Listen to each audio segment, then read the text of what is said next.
Bonjour chers amis, bienvenue dans cette vidéo. Aujourd'hui, nous allons parler des sources du droit et plus précisément de la loi. Alors, qu'est-ce qu'une loi?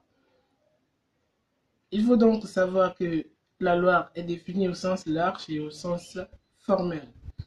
Alors, au sens large, la loi est une disposition normative et abstraite posant une règle juridique d'application obligatoire. Au sens formel, la loi est une disposition prise par une délibération du Parlement, de l'autorité de l'État, donc du Parlement, de l'Assemblée ou du Sénat. Donc, la loi, la loi en tant que loi, elle a des caractéristiques. Alors, quelles sont les caractéristiques d'une loi? La première caractéristique d'une loi, c'est qu'elle est générale et impersonnelle. C'est-à-dire qu'il n'y a pas de distinction de classe, de race ou bien de discrimination. Donc, la loi, elle est permanente. Donc, elle s'applique tant qu'elle n'est pas abrogée sur un territoire donné. Donc, l'abrogation aussi peut être expresse ou tacite. Donc, quand on parle de l'abrogation expresse, c'est-à-dire que une nouvelle loi vient, la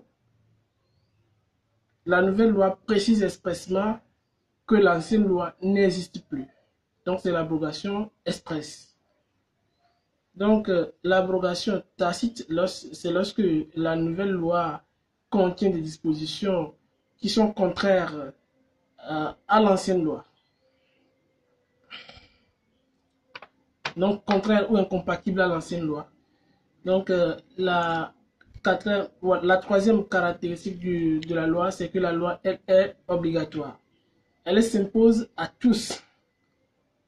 À cet égard, il convient donc de distinguer la loi supplétive et la loi impérative.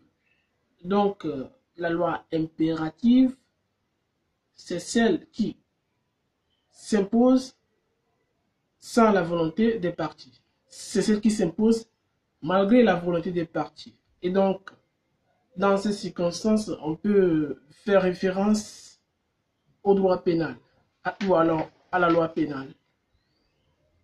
Contrairement à la loi supplétive, donc la loi supplétive, c'est celle qui s'applique en cas de volonté contraire des parties, puisque les conventions légalement formées tiennent de loi à ceux qui les ont faites. Donc, lorsqu'il y a volonté contraire des parties, c'est la loi supplétive qui s'applique. Dans ces circonstances, on fait référence au droit des contrats. Donc, le droit des contrats en est une référence parfaite.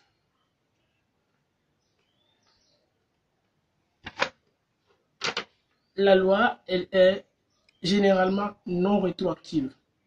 C'est-à-dire qu'elle ne s'applique que pour l'avenir. Elle ne s'applique pas pour les situations nées avant son entrée en vigueur. La loi ne s'applique pas aux situations ou aux faits de droit nés avant sa publication. Cependant, elle peut s'appliquer aux faits et aux situations juridiques en cours, mais non aux situations déjà nées. Donc, ce principe de non-rétroactivité connaît des exceptions. Ces exceptions, nous allons bientôt les citer. La première, c'est la loi expressément rétroactive. Les lois interprétatives, les lois de procédure et les lois pénales plus douces. Merci. N'hésitez pas à vous abonner si cette vidéo vous a plu et commenter la vidéo. Merci.